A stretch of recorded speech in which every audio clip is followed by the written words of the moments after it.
Soybean आपल्या माथी मारलं जात आहे का?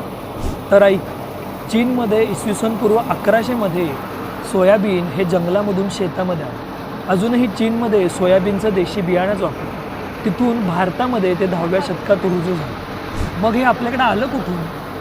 1765 मध्ये अमेरिकेमध्ये पहिल्यांदा सोयाबीन आलं. दरवर्षी ब्राझील 170 मिलियन टन तर अमेरिका 118 मिलियन टन इतकं सोयाबीनचं उत्पादन करतो. 10व्या शतकात भारतात आलं, मग आपल्या जेवणात कुठे नाही आहे?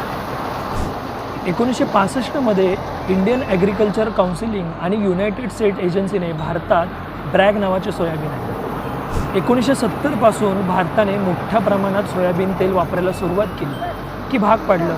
2023-24 साली भारताने 10 लाख टन सोयाबीन आणि 38 लाख टन सोयाबीन तेलाचे आयात केले. बाप रे, एवढं सोयाबीन विकायचं कुठे?